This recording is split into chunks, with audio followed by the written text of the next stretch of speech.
মা বাবা হওয়ার জন্য কোন বিষয়গুলো বেশি গুরুত্ব দেওয়া প্রয়োজন সংক্ষেপে যদি বলতেন।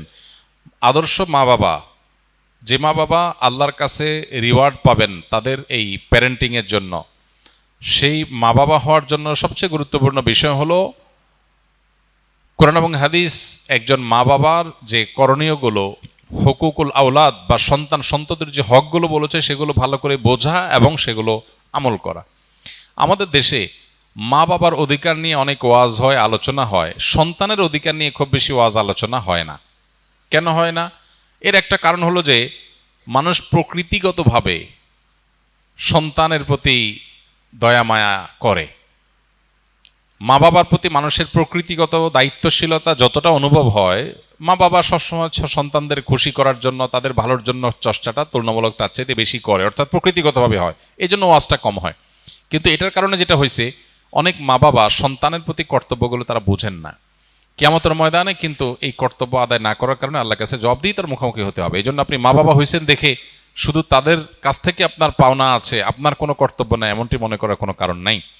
তো আদর্শ মা বাবা হওয়ার জন্য মা বাবা হিসাবে সন্তানের হকগুলো কি সেগুলো জানা গুরুত্বপূর্ণ। যেমন ফর এক্সাম্পল, সন্তান পৃথিবীতে আসারও আগে থেকে তার হক শুরু হয়ে যায়। কিভাবে?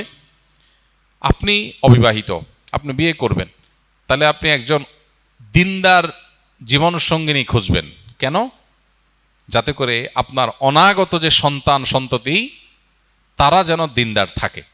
মা যদি আল্লাহভীরু হয়, সন্তান আল্লাহভীরু হবে। ওই চিন্তা থেকে আপনি ভালো মা তালাশ করলেন, এটা কিন্তু সন্তানের হক আপনি আদায় করলেন।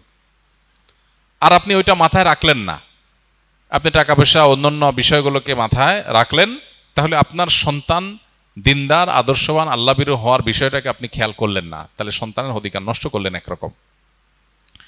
ঠিক একইভাবে স্ত্রী সহবাসের সময় যে দোয়া পড়া হয়, এ দোয়ার মধ্যে কিন্তু অনাগত সন্তান যেন ভালো হয়, নেক হয়, শয়তানের পাকড়াও থেকে রক্ষা পায়, যেন দোয়া করা হয়। এটা কিন্তু সন্তানের চিন্তা থেকেই আসে।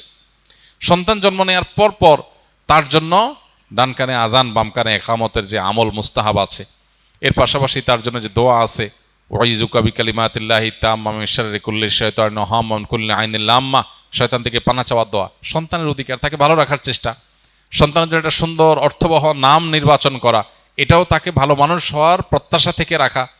সেই সাথে সন্তানকে শুরুতে দিন দেওয়া, আল্লাহর সাথে পরিচয় করানো, আখিরাতমুখী করা, তার মধ্যে ঈমান বিল্ড করা, তৈরি করা, এর পাশাপাশি তার ভরণ পোষণ আদার সব বিষয় দেখা। আমরা সন্তানের অধিকার বলতে বুঝি তাদের শার্ট প্যান্ট দেওয়া, তাদের ভরণ পোষণ দেওয়া, এটা তো তাদের অধিকার বটেই, এটার বাইরে আরও অনেক কর্তব্য আছে। এর মধ্যে একটা গুরুত্বপূর্ণ বিষয় হলো সন্তানদের মধ্যে ইনসাফ করা, বৈষম্য না করা। যখন কিছু দিবেন সবাইকে সমান হারে দিবেন।